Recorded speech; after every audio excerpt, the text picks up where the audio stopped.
पीढ़ियों के लिए वो संबंध कर रहे हैं, ऐसा कहा जाता था। वो आज 7 पीढ़ियों तय करने वाला संबंध है, वो 7 घंटे 7 दिन में टिकता। क्यों ऐसा हो रहा है? जो हम ठहरे रहते हैं साथ में, आज जीवन साथ में रहने के लिए बात होती है, लेकिन आज जीवन नहीं, और कुछ समय के बाद में ही वो संबंध टूट जाते हैं। और टूट जाते तो लेकिन इस प्रकार की घटनाएं हो रही है, धोखाधड़ी हो रही है, पति को ले जाकर के कहीं मार दिया जाता है। ऐसा उदाहरण सबके सामने, अपने जिस पति के साथ में उसने ठहरे लिए जीवन पर साथ रहने के लिए, उसी को हनीमून मनाने के लिए ले जाते हैं, और वहां पर वही पत्नी है वो उसको अपने दूसरे साथी के साथ मार देती है। इस प्रकार के कुविचार, इस प्रकार के राक्षसी विचार उसके मन में आए कैसे? ये कहीं न कहीं भी हमारे चिंतनीय विषय है। तो इस प्रकार के परिवारों के अंदर संस्कारों का भाग किस प्रकार हो, ये भी हमारे समाज में, तो एक समाज का उदाहरण आ रहा था, उन्होंने कहा कि हम हमारे समाज में बच्चों के संस्कार के लिए महीने में या 2 महीने में एक बार संस्कार शिविर आयोजित करते हैं। तो संस्कार शिविरों में जैसी कहानियां हैं, महापुरुषों की जीवनियां हैं, इस प्रकार सुबह जल्दी उठना, बैठना, खाना पीना, इस प्रकार के सामूहिक अच्छे संस्कारों को सिखाया जाता है। तो ऐसे हम भी अपने समाजों के माध्यम से ऐसे संस्कारों और शिविरों का आयोजन करने की आवश्यकता महसूस होती है। सामाजिक सद्भाव बैठक में जो विषय रखा हमारा जनजाति समाज, तो हमारे इस समाज जनजाति समाज में जो बुराइयां थी, उन बुराइयों को लेकर के भी हमारा जनजाति समाज इस क्षेत्र में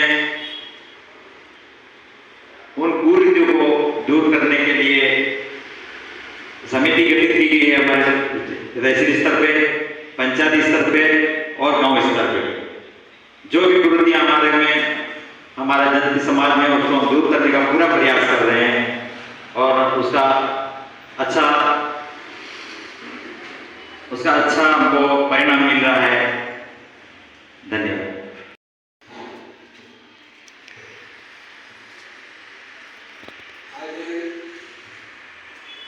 इस बैठक में इस कुशलगढ़ क्षेत्र और हम बिहार में 100 की संख्या में यहाँ से सबको लेकर के गए, और सभी समाजों के लोग और महिलाएं पुरुष एकत्रित हुए, और भजन कीर्तन किया और पूरा दिन एक साथ व्यतीत किया। इसका एक सुखद परिणाम भी निकल के आया।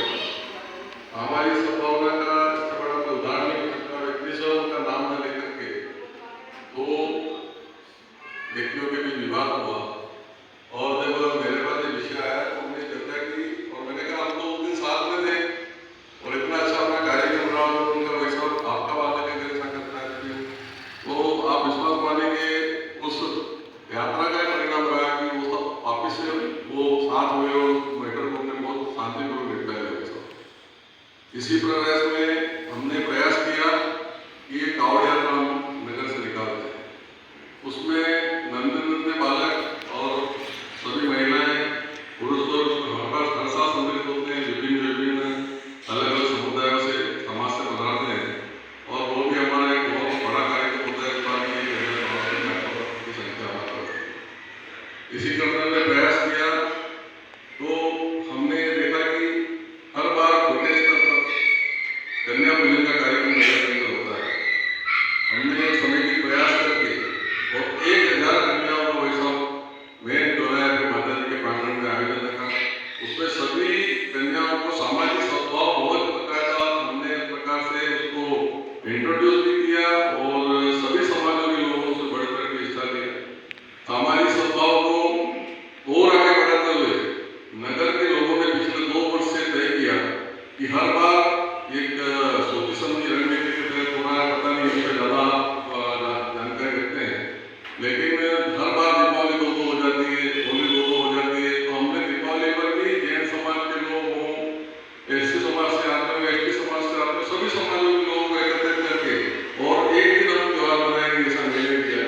ये ऐसे छोटे छोटे प्रयास संघ के साथ में जुड़े होने का और सभी लोग साथ में लेकर चलने का भाव रखना, इसके लिए आप सभी का बहुत बहुत आभार, स्वागत, अभिनंदन। सद्भावना बैठक का मूल भाव सामाजिक समरसता है, और हमारे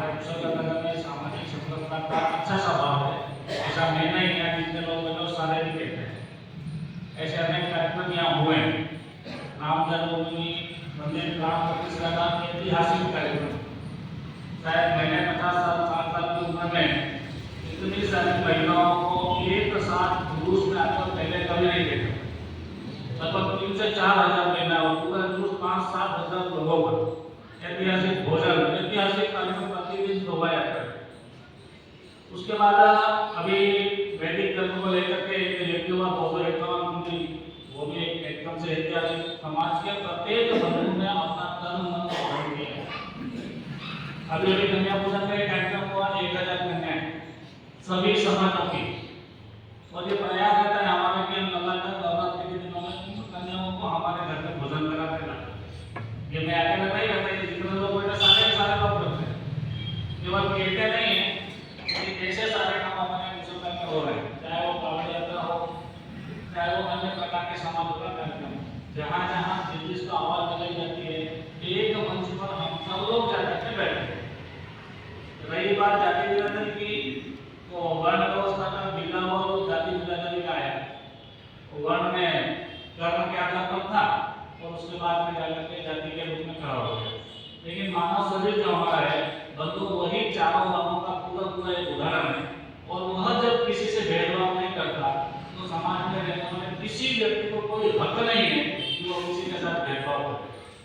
ये जो हमारे ऊपर वाला जो भाग है जिससे मैं बोल रहा हूँ, मस्तिष्क वाला भाग, ये ब्राह्मण है, ये पढ़ता है, पढ़ाता है, समझाता है, अपनी बात दूसरों को कहता है, दूसरों की बात समझता है। उसके बाद में कंधा छाती वाले दोनों भुजा है, ये क्षत्रिय का भाग है। जब तक ब्राह्मण पर मुसीबत आती है, ये क्षत्रिय तुरंत अपने रुमाल ऊपर करके उसको बचाने के लिए, उसकी रक्षा करने के लिए आगे आ जाता है। तीसरा भाग है हमारा पेट वाला, ये वैश्य वाला भाग है, जहाँ कट्टा मीठा कपड़ा मीठा नमकीन जो भी है उन सबको एक साथ भजन करके और वो काम करता है।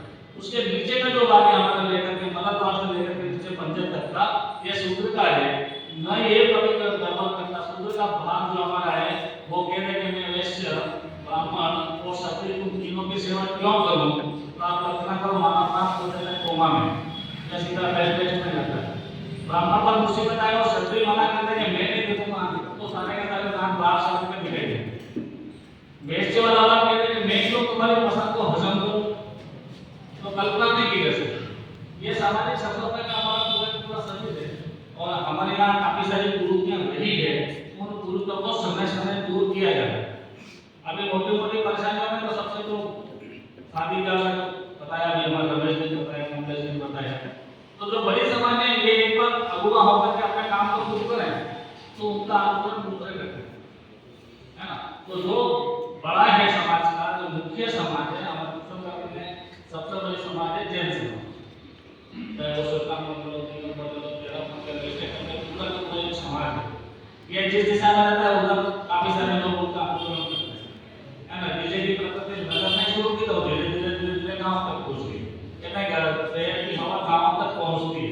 हम सब मिलकर के अपने परिवारों को सुधारने का प्रयास करें। अभी एक और कुरीति हमारे समाज में जबरदस्त चल रही है कि लगभग परिवार को मैं किसी के नाम नहीं लेना चाहता हूँ यहाँ, मुझे पता है ऐसे में 10 से 20 परिवार गिना सकता हूँ जिनकी बहू यहाँ से घर के नीचे उन जाकर के उनका मुकदमा करती है ना। किसी का सपोज हुआ लोग या कुछ बना लेके चला गया, किसी की लाभ फायर करा दी।